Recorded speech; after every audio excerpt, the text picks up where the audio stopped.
everybody, and welcome to day 4 of the Local Marketing Strategy Challenge. So today's time was a little bit different just because of the holiday. I know people might have some plans tonight, so I wanted to do this a little bit earlier in the day.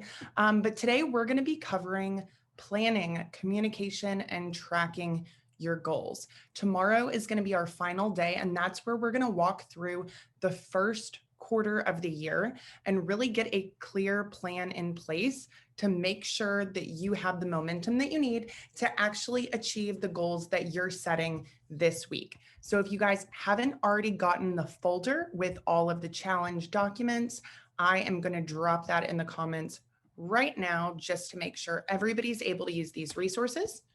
And we will go ahead and begin. So what we are going to look at today is a couple of different things, and I'm going to pull those up for you. These are not actually going to be in the folder, but I want you guys to follow along.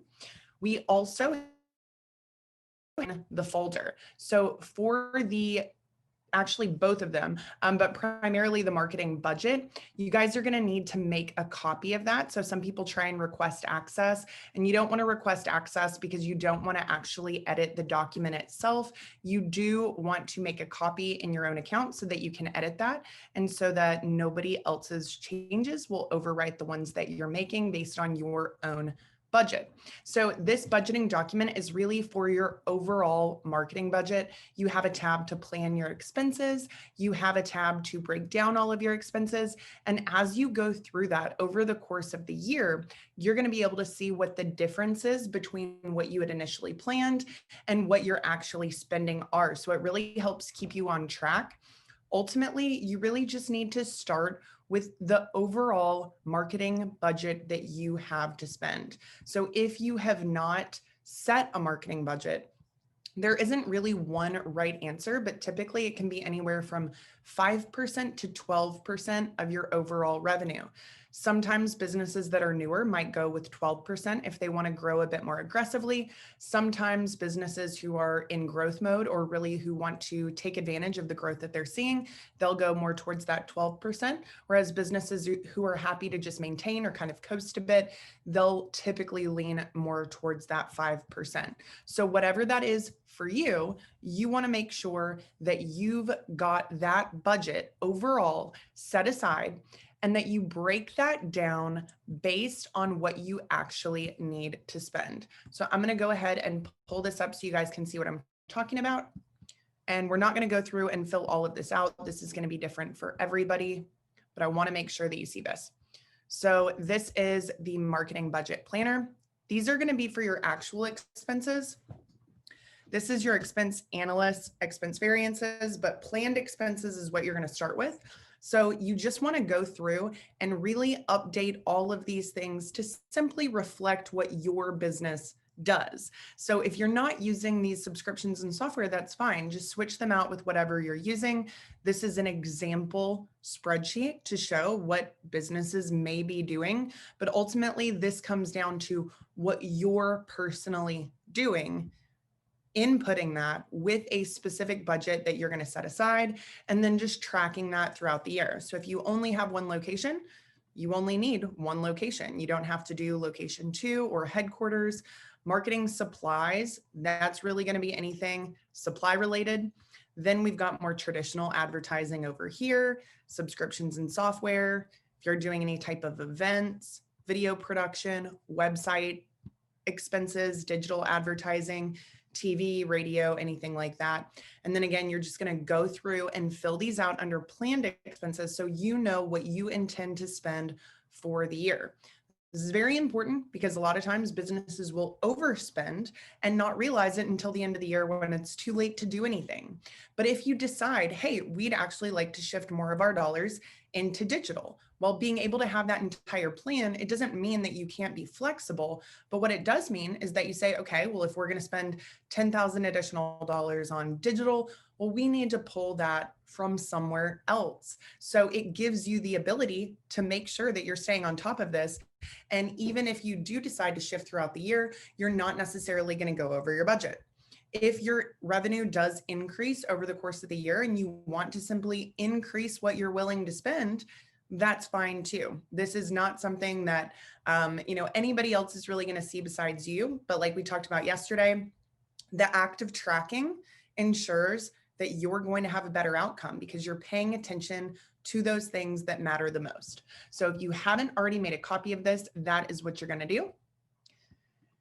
And then the next document that we're briefly going to go over is a time study. So the concept of the time study is something that I got working with Alex Charfin. And this is a very simple document that I would love for all of you to go through and use for the first 2 weeks of the year. This is really important because a lot of business owners, they simply don't understand where their time is being spent. And as we're going through this, we're planning a lot of things that we may end up doing throughout the course of the year. Specifically, tomorrow's training is going to be about planning those specific initiatives that we'll be taking on in Q1, the first 3 months of the year. If you want to make sure you actually have the time and energy available to execute on that plan, you need to know where you are spending your time currently.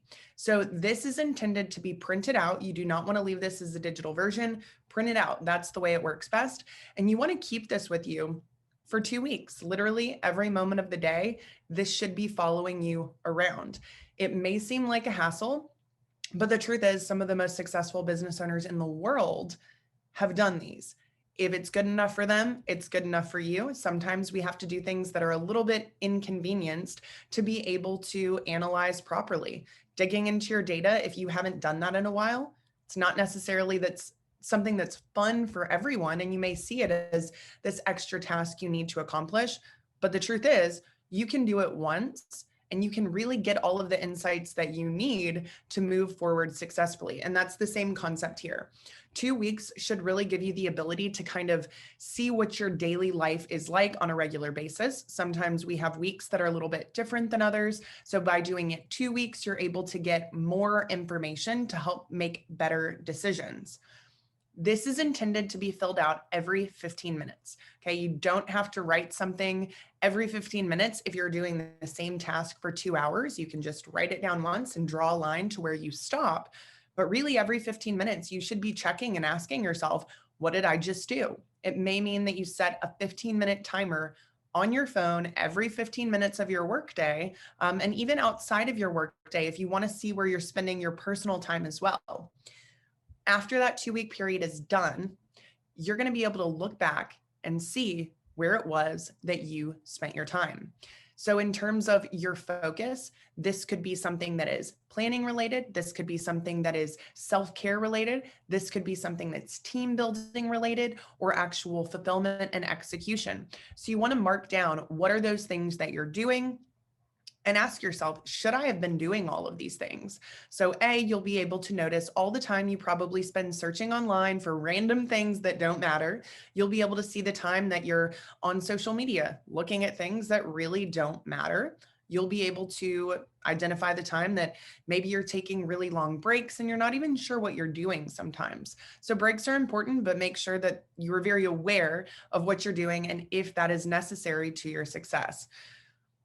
When you can see that, you're going to know 2 things. Do you really need to change your personal habits to have more time during the day? Because if you feel like you don't have enough time, the truth is we all have the same number of hours in a day. Some of us just use them better than others. And by truly and honestly identifying where you're wasting time, that is a huge step in the right direction. The second thing it's going to allow you to do is say, okay, these things that I've done, am I the only person who could have done them? And so a lot of you in this group are business owners. As a business owner, you should not be doing everything in your business. Too many business owners get caught in that trap. They do every single thing. They're doing all this little minute work that, maybe it needs to be done. Sometimes it doesn't actually need to be done. There's no real reason why it's being done. But if you are not the only person who can do this task, you should consider outsourcing that to someone else. So this can be a great way to identify who you need to hire next in your business. Because the truth is, if you already have a team, those people are doing their job. If you see that somebody isn't getting all of their stuff done, they really need to do a time study as well. And that could tell you if you need someone else in that department with them, or if they're simply just not making the most of their time. As somebody who's managed other marketers when I was in-house, I can definitely tell you there's a lot of people that are in-house that waste a ton of time. They're there 5 days a week, 40 hours a week. And if nobody's really keeping track of what's being accomplished and where they're spending their time, you may have two people on the payroll when you really just need one that's more effective. Or maybe you have somebody who's really effective. And by doing this, you'll see that they're doing everything they can and you need to hire somebody additional to help them. But ultimately for you, the only time that you're going to know if you need to hire somebody else for a different role is by identifying what you're doing that you shouldn't be doing. Anything that you see that could be done by somebody else, those are the first tasks that you are going to look for when you hire someone. Because you as the business owner, if you're able to free up your time can be spent innovating, analyzing, creating new products, deciding on better processes, better ways to do things that other people simply aren't usually going to be able to do. So this is something that I really want you guys to go through as well. The marketing budget and the time study starting tomorrow would be a great time to do it, or you could start first thing on Monday so that you have 2 full weeks to be able to accomplish this. Okay, so after we've talked about the budget and the time study, we're going to be going over a couple of different slides. Okay, so this is going to be how you are actually going to keep track of what we've already put together on days 1, 2, and 3 in terms of what our goals are, what those KPIs are, those core KPIs such as appointments or inbound phone calls, such as walk-in traffic, whatever those things are that are going to allow you to grow your business. That's what you need to be focusing on. And so doing regular meetings very strategically is a great way to allow you to do that. So quarterly strategic planning, that's something that everyone should be doing. We're going to be doing our Q1 planning tomorrow. So if you want to use that as a template for how you do the rest of your quarterly planning meetings, you absolutely can, but you want to go ahead and put those on the calendar. A lot of the time you might want to do those off-site. So wherever it is that you typically work, pick a different place so that you can get out of that usual environment and really get those ideas flowing, really get everybody just in a different kind of mood. You also want to do monthly projections and projects or just monthly meetings. You're going to be recapping the month and you're going to be planning for the month ahead. You also want to do weekly meetings. And so those could be called scorecards, really analyzing those KPIs in terms of what's happening on a weekly basis. Again, some of you may not see those sales coming in every single week, depending on what it is you do. And sometimes you will, but it's really those core KPIs that we've been talking about that you're going to want to keep track of, as long as some secondary KPIs that you're also going to want to pay attention to, more of those digital metrics if you're doing digital. And then if you're doing more traditional style of advertising, those are going to have some of their own metrics that go along with them as well. You also want to have one-on-one meetings with key team members. So if you have a small team, maybe you want to do one of these with every member of your team each week. If you've got a very large team, we'll talk about that as well. That's more going to be department style, but really those leaders of those departments, those leaders of key initiatives in your business, you want to be meeting with them weekly. Doesn't have to be hours and hours long, but if you're doing it weekly, you're going to be able to really stay on top of it so that you don't need extensive amount of hours to know what's happening. And then you're going to have team and all hands meetings. So we'll go through what a couple of these look like so that you can get a better idea. Let me pull this up really quick.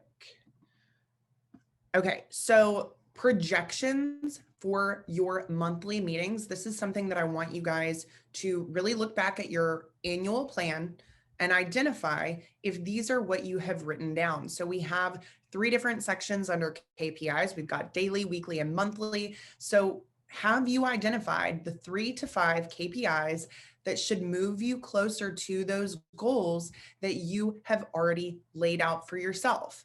And so if you did absolutely nothing, you did no effort to actually improve those, what would those metrics look like? So that's really important because that's going to be a benchmark for you to say, okay, this is what it looks like when we do nothing. This is just kind of the organic that we get. And then this is what we think we're going to see if we're really focused on growth. And then again, you're going to have that gap. So where you start and where you want to finish, and knowing that gap is really important. Then we've got that scorecard that we talked about. Okay, so if you're doing those weekly scorecard meetings, here are a few of the things that you guys could be going over. Number one, a financial update. So taking a look at your marketing budget that you should be filling out and saying, are we on track with this? Is there anything that's dramatically different? The benefit of doing that weekly is, again, tracking it closely so that there isn't a time when you get thousands and thousands of dollars off track. And then you've got to cut something really big out to make up that difference. If you're paying attention weekly, it's never going to get out of hand. This is really similar to what a lot of people do with their personal and, household budgets. If you're doing a quick budgeting overview every week, you're going to be able to see where things lie on a really regular basis. And maybe you decide, hey, we want to take money from this part of the budget and spend a lot more on this side. That's fine, but it does need to come from somewhere else. So we are not the government. We can't just print money. So we do have to keep track of what we said we wanted to give to these different things. And if we decide something different, it's got to be pulled from somewhere else. You also could go over the key metrics that different team members or, departments are really going to be focused on. So scorecarding, what is actually happening? Are you on track? Are you way off track? Are you hitting your goals? And color coding those to really make sure that everybody understands what it looks like, that even if things are going poorly, it's not necessarily a reflection on that individual. It's a reflection of how you're doing as a company to achieve that goal. And so really making sure that everyone understands this isn't personal, as long as people are doing the work that they're intended to do and they're doing their very best. So if somebody consistently is failing at everything, yeah, you might want to take a look at their personal track record. But overall, these are goals that you're focusing on. And even if a goal is not being met, that gives you the ability to change things and to really work to achieve that goal. And then finally, identifying what that gap looks like so that you know how much more you need to close it. So these are some examples of color coding for those scorecard meetings. So you could do green if you're on track or you're ahead of those goals. So just kind of like a stoplight, if you think about it, green means go, yellow means, slow down or, speed up to some people, but it means that you're behind. And so I think speeding up would be the appropriate definition here. And what that means is there's something that needs to change. There's something that you need to do differently. But if you're still confident in your strategy, then maybe it's just ramping up those efforts and not a complete overhaul of what that initial plan was. Then we've got orange. What is not working and why do we think it's not working? So this is something that we already know it's not really working very well. And maybe it hasn't been working very well for a little more than a week. And if that's the case, what's happening here? Why is it not working? Do we need to shift strategies or do we need to fine tune our efforts around those strategies?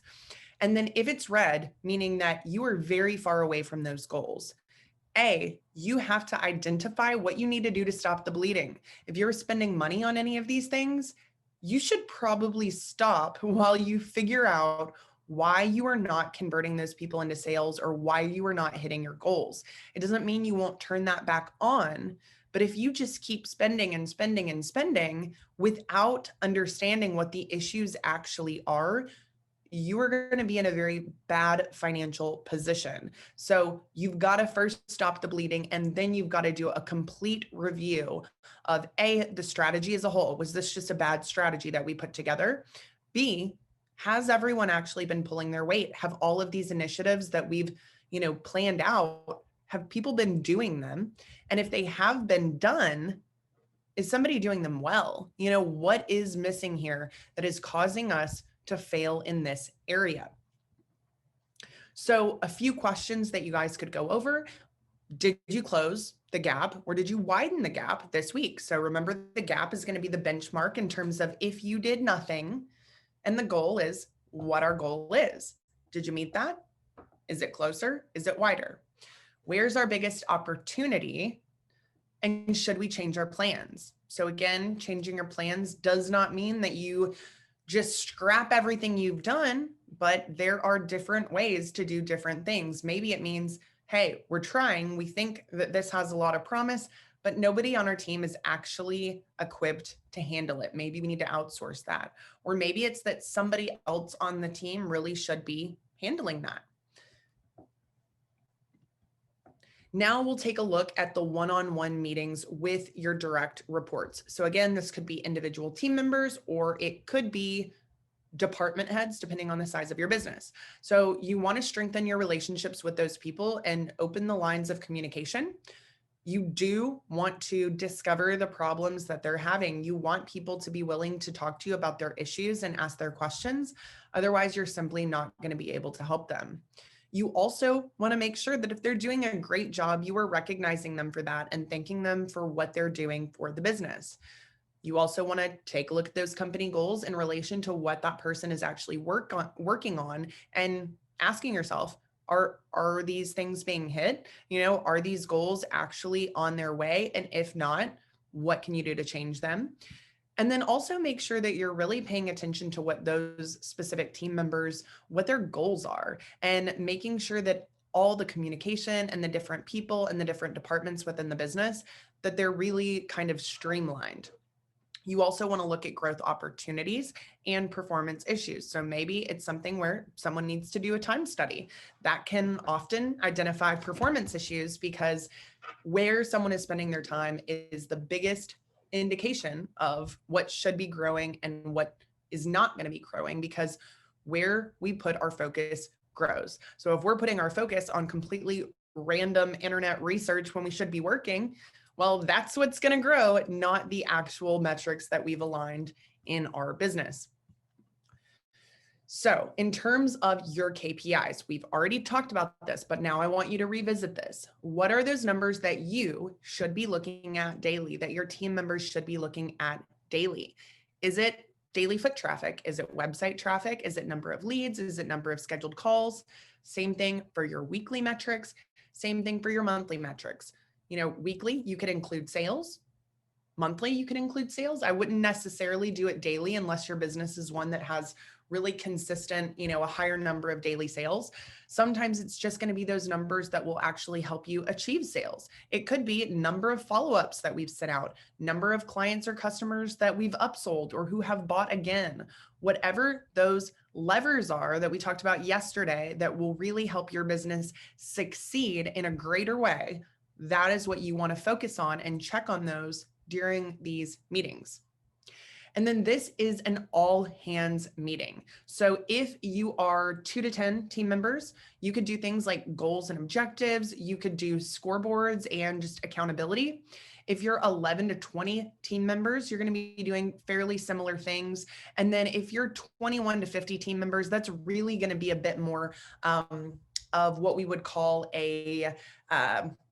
like a workshop. You're going to have everybody there together, and maybe not every single person is going to get individual time, but you do want to collectively come together and do things like role playing, identify biggest issues, identify biggest opportunities for growth.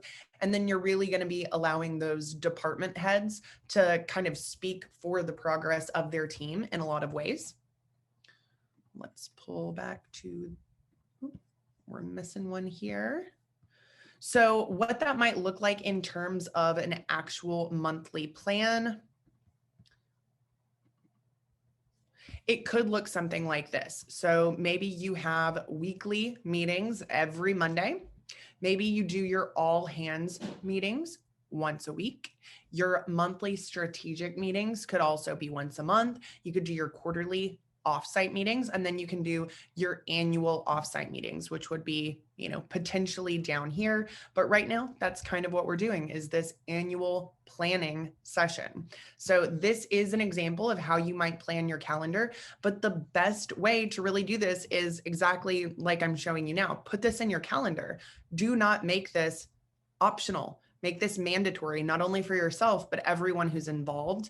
And the sooner you can get that on your calendar and send out those calendar invites and make sure everybody's confirmed, the better turn up you're going to get. Because the truth is, if you allow people to think that these are optional, you're going to have people that are scheduling dentist appointments and, all these random things are going to come up. So you really need to be pretty direct in the fact that this is for the good of our company. This is for the good of all of us. And we need to be present for these, because this is how we identify if we're working towards our goals and what we need to do in a very short time period to change those if things are getting off track. One other thing that you guys could do is really help the company and the individuals clearly understand what their roles really are and if they're aligned with the mission of the business. This is important because it's going to help you know if you even have the right team members and if those team members are going to be a good fit moving forward. You really do want to invest in the training of your team members. And if you don't believe they're going to be a good fit long-term, should you really be investing all that time in training them? And the answer is no. And what that means is you should probably find someone else, because if you are investing that time into the wrong person, you're losing time. That person's going to take that training and they're going to move on. And all of that effort you put into it is going to disappear. So really understanding what the purpose of your company actually is. What is your greater purpose in this world? How do you serve people? How do you serve the world? And is that clearly being communicated? For me, our company purpose is to help local businesses and local communities thrive. That's the purpose. Everything that we're going to do is going to be tied in to that purpose. Then you're going to look at your core values. What are those values and beliefs that you as a company have? The best employees you're going to find are the ones who share your core values. If someone does not share those values, it is going to be extremely difficult to get them on board with these initiatives. I see this as really just like a lot of things in life. We are not all going to agree on all the details. That's clear. Nobody's going to agree on everything, and definitely not the world as a whole.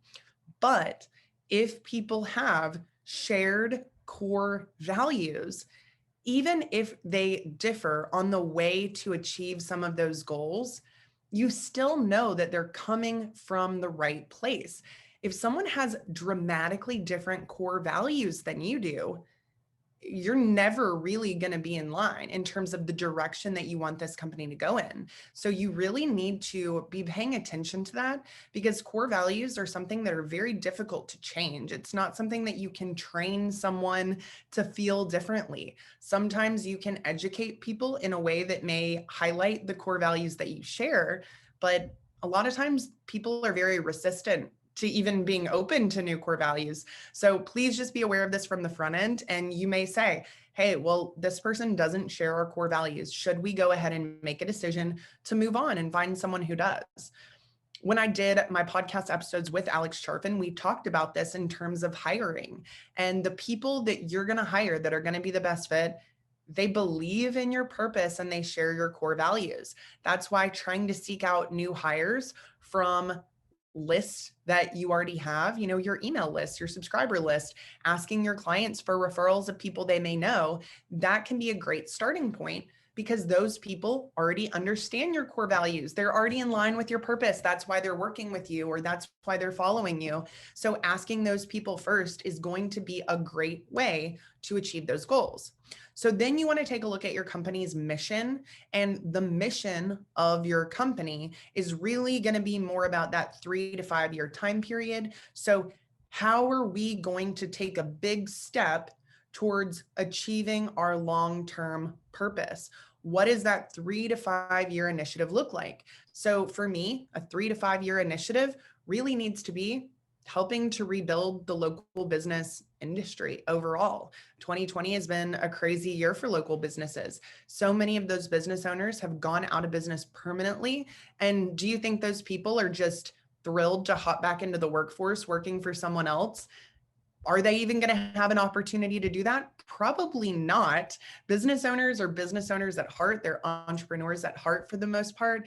And those people are going to need support to do something different, to get back into business as an entrepreneur. And that's something that I really want to contribute to. And also helping all the other local businesses who have experienced massive, dramatic changes this year, and they're looking for direction and they're looking for guidance. And that ties into our purpose. Strategy, that's also going to be about that 3 to 5 year time period. And this is something that should really make you different from your competition. What's your unique selling proposition? What is your competitive advantage? And so the 80-20 principle really comes into play here. 80% of what you do usually isn't going to move the needle that much. It's really going to be 20% of your actions that fuel 80% of your growth. And so when you're thinking about this overall comprehensive 3 to 5 year strategy, you want to ask yourself, what are those things that we already know that are contributing in the biggest way to our growth? And how can we make that a bigger part of the long-term game plan? Then you also want to do your company priorities. So that's really something you should be doing right now. This is an annual thing. And this is going to be relevant to everything we just talked about. But if I've got this 3 to 5 year strategy and this 3 to 5 year mission, well, what am I going to do each year to move myself closer to that ultimate goal of achieving our company's purpose? Then you've got your SMART initiatives, and those are going to be quarterly. And these are things that are really a lot more tactical. Okay. This is actually what we're going to cover partially tomorrow, doing our quarterly plan for Q1. And then once you have that, you're going to take a look at roles and responsibilities. So as a business owner, there are certain things that only you can do. But again, if you do the time study, you may see that, hey, I'm doing roles and responsibilities that I have no business doing. Somebody else should be doing that. I can teach anyone to do that. So ask yourself, seriously, what are the things that only I can do? What are the things that only I can teach someone to do? And am I doing things that anyone off the street could be taught how to do?